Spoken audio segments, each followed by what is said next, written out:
Archie, and today we are going to watch US Special Forces insane rescue of the F-15E in Iran. Recently I heard of this news about it on Instagram and on social media that a fighter jet, F-15 was stranded in Iran, and one person who was stranded at that location, and US they just launched a whole rescue plan to save him. And I guess this will be just about that, how they saved, how in detail they did all this rescue operation. Yeah. So, just let's get into the video. We got him on April 5th, 2026, day 37 of Operation Epic Fury. April U.S. 5th. Special Forces Epic rescued the Fury. second crew member of the F-15E fighter jet that was shot down over Yeah. Iran. Saturday's operation was conducted by a specialized commando unit with a high volume of air cover. The U.S. forces unleashed a hail of heavy fire, and that all of the forces are now out of Iran. This wasn't just some easy pickup, though. This Obviously. happened right in the heart of the incredibly rugged Zagros Mountains in southwestern Iran.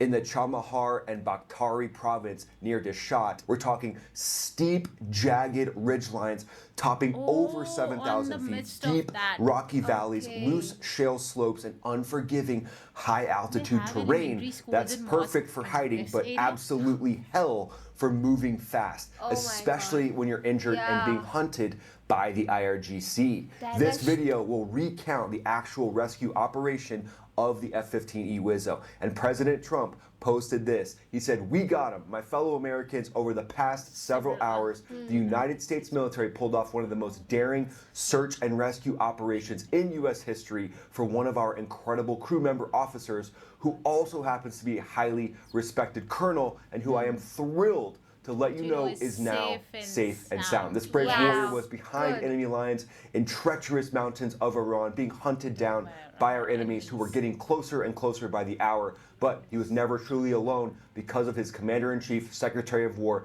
Chairman of the Joint Chiefs of Staff, and fellow warfighters were monitoring his location 24 hours a day and diligently planning for his rescue. But the IRGC wanted to get him first. The Islamic Revolutionary Obviously, Guard they will Corps try. was searching the entire area, including using their elite units and local militias. They swarmed the Black Mountain area with everything they had. Villagers were even offered big cash rewards by Tehran to join the hunt and turn in the American for a major propaganda win for Iran. But America answered the call with overwhelming force. Elite special operations teams, including Air Force Special Warfare Pararescue Men, the legendary PJs, so that others may live is their motto, and Naval Special Warfare Development Group operators were on the ground as well. Integrated team of special operators making it happen. Likely Delta Force could have been involved, Army Rangers, Green Berets, and then backed by the 160th Wow. Special Operations Aviation Such a Regiment, crazy also known operation. as the Night Stalkers. They fly the MH-6, the AH-6 Little Birds for lightning fast insertions, fire support, HH-60W Jolly Green helicopters for heavy combat rescue airlift, and A-10 Thunderbolt 2s overhead for brutal close air support. And this video right here is said to be the actual final firefight. This is the Whoa. final scene with likely actual A-10s footage of rolling it. in, striking Wow. down some of these Wow. combatants that are trying to get to the F-15E WSO before U.S. forces. A massive firefight took place. MQ-9 Reaper drones were overhead. And speaking of MQ-9 Reapers, this report just came in. MQ-9 U.S. MQ-9 Reaper drones protected they the are rescued drones. F-15E crew member by striking Iranian military-age males believed to be a threat who got within 3 kilometers of the airmen. A person familiar with the operation told Air and Space Forces magazine this exact quote. MC-130J Commando 2 transports slipped into austere strips deep behind enemy lines, and likely even F-15E fighters going out to protect their member of their squadron, plus A-10s, F-35s, other birds up ahead providing air cover and jamming Iranian systems and signals and communications from Tehran to the IRGC. And President Trump also said this. He said, "We have rescued the seriously wounded and really brave F-15 crew member officer from deep inside the mountains of Iran. The Iranian military was looking hard in big numbers and getting close. He is a highly respected colonel. This type of raid is seldom attempted because of the danger to man and equipment. It just doesn't happen." The second raid came after the first one, where we rescued the pilot in broad daylight, also unusual, spending several hours over Iran. An amazing show of bravery and talent by all. This was one of the most daring search and rescue operations in U.S. history, and it reminds the world that the U.S. will never leave an American warfighter behind. No Americans were killed in the operation. The WSO injured but safe, and U.S. forces proved total dominance. Today we're walking through every fact that we know and the full story of how this daring rescue operation culminated in the safe rescue of this weapons systems operator, but it did culminate in one of the biggest firefights during a rescue operation in U.S. history. And this going down is going to change everything that we've heard about U.S. Special Operations versus the Islamic Revolutionary Guard Corps. So it all started April 3rd, 2026, when the F-15E Strike Eagle was taken down by Iranian fire over the Zagros Mountains near Dishat. Wreckage photos surfaced fast as Iranian forces claimed the kill of the shootdown.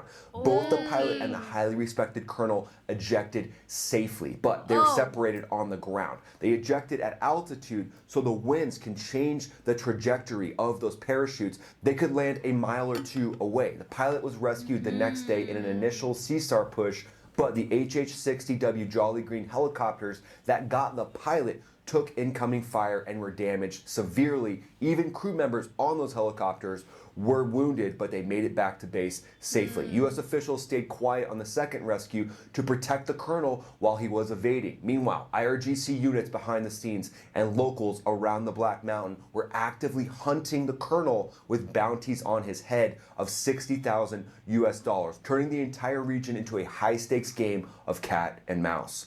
U.S. intelligence, including CIA assets, kept constant eyes on the colonel, weapons systems officer the whole time. But the colonel's solo survival story in those brutal mountains is even more incredible than what you can imagine. Let's step into the colonel's boots. This part is pure inspiration, and it shows why SEER, Survival, Evasion, Resistance, Escape Training, is worth every second and every penny that the U.S. military spends on it. After ejecting, the colonel hits the rocky ground hard, sustains injuries, but instantly switches into full evasion mode.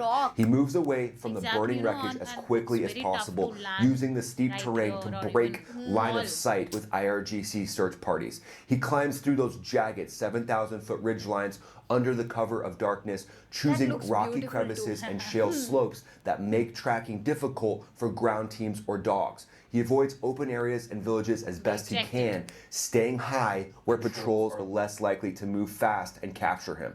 From his perspective, it probably went something like this. The cold mountain air cut deep, ankle or leg throbbing from the landing, but SEER kicks in immediately. Ditch the chute and anything that could reflect light or make noise, then start moving uphill away from the crash site. Slow, deliberate, using every shadow and ridge line to stay hidden. Find a good crevice, settle in, and activate the Combat Survivor Evader Locator Beacon. No long voice calls that enemies could triangulate, just short encrypted data bursts via satellite that frequency hop and look just like noise to the enemy. Send preloaded messages, injured but mobile, enemy active nearby, request extraction window ASAP. That combat survival radio, that's the silent lifeline. Boeing built an ejection proof. It keeps CENTCOM updated in real time without compromising the colonel's position. So here's what the colonel likely did. Rationed his water, ate some of the emergency food. Gotta keep the energy levels high so you can stay mobile and keep moving fast to stay away from those IRGC patrols. But you also need to stay motionless for hours when you hear those IRGC vehicles or voices echoing up from the valleys below. Then relocate only when it's safe. Climb higher or shift to new cover to throw off the search. Bounty hunters, militias, IRGC special ops are out there trying to get you. Drones, possibly scanning ridges. But trust your training, the SEER, the deception operations that are going on behind the scenes to feed the enemy information that you've already been extracted. Nearly 48 hours of pure discipline. Minimal movement by day, careful navigation by night, conserving energy while your body fights the pain and the cold. But this colonel knew he was never truly alone. The president, chairman of the Joint Chiefs of Staff, Secretary of War, and other warfighters from his unit and from Special Operations Forces are out there, ready to scoop him up when the time is right. As soon as the WSO confirmed that he was alive through the different techniques and tactics that you use for SEER, CENTCOM went into full go mode. Presidential Task Force spins up a massive Joint Special Operations unit to go in and get the colonel. The prep was lightning fast but razor sharp. Intelligence briefs on IRGC movements, rehearsals on similar mountainous terrain at forward bases, and contingency plans for everything from sand traps to heavy contact to IEDs, improvised Nice. explosive devices. On the ground, you had Air Force Special Warfare Pararescuemen, the PJs that live by the motto so that others may live. Teamed up with Navy SEALs, elite commandos from Delta Force, and also Wow. Green All Berets. together, In the it was air, a the teamwork. 160th Sword Night Yeah. Stalkers brought the MH6s, The Delta those little Force, the birds. Night Also, you have Stalkers. HC-130J Wow. Combat King tankers for refueling, and MC-130J What Commando I just saw, 2 you know, transports you saw that can what was land written on on his rough helmet? strips No. deep I in think enemy it was territory written and get suckless. everybody out. Reports are What? saying, and also this video right here from Wow, inside of interesting. Iran is a Whoa. sighting of a Suckless. C-295W from the secretive Air Force Aura. Special Operations Command's 427th Special Operations Squadron flying at low altitude over Iran during the operation. This is a rare glimpse of the highly specialized platform supporting deep penetration missions. And then overhead, A-10 fighters with their GAU-8 cannons, MQ-9 Reaper drones for eyes in the sky, plus surveillance and electronic warfare aircraft jamming Iranian radars and comms. This was years of training and investment Yes. coming together in real time. But none of that prep would have mattered without the intense close quarter battle that erupted once the teams hit the ground. Under the cover of darkness late on April 4th, stretching into the early morning hours of April 5th, 2026, the rescue package went in deep, straight into contested territory south of Isfahan, near missile bases, nuclear sites, and Iranian assets. Night Stalker Okay. helicopters inserted the Special Operations ground teams near the WSO's hide site in the mountains around Dadash and Black Mountain. Night Stalkers Reapers reached. and strike aircraft provided overwatch, while the team linked up with the colonel in his hiding spot, stabilized him right there, and started moving him out. But that's when Iranian forces, who had been hunting them relentlessly, closed in hard on the extraction site, triggering a massive firefight. U.S. Special Operations unleashed a high volume of heavy suppressive fire, fighting with everything they had so that others may live. Also, A-10C Thunderbolts up overhead rolled in with devastating close air support, while Little Birds added rockets and mini gunfire. It was fierce and close quarters, and there's rumors of burned out Little Bird wrecks at the crash site showing exactly how hot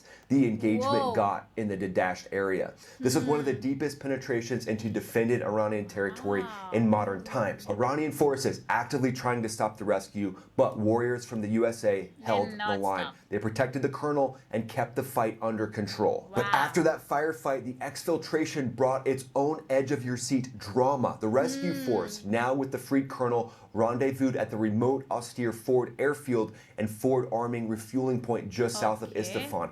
Multiple MC-130J Commando 2 transports landed inside enemy territory to pull everyone out. But two of the MC-130Js got bogged down in the soft sand, wheels sinking in wow. with no safe way out. With Iranian forces closing in, there was zero time to waste. U.S. Then- Special Operations teams rigged demolition charges and destroyed the aircraft in place, setting them ablaze to deny Iran any technology, Oh my God, wreckage, or wow. propaganda win. Crazy. Thick black smoke rose from the hulks, and burned out Little Birds were also left at the site after their critical role in the fight. The call went out right away. 3 replacement aircraft came in, maybe those 295Ws, loaded the entire force, including the stabilized colonel, and exfiltrated everyone safely out of Iran and back to friendly airspace. Hey. Mission Happy. complete, no loose ends left behind, proving once again again. why America's military is the greatest fighting force the world has ever seen. This just shows the power of USA. Even though the jet is crashed or someone is there, they are never gonna leave their things or people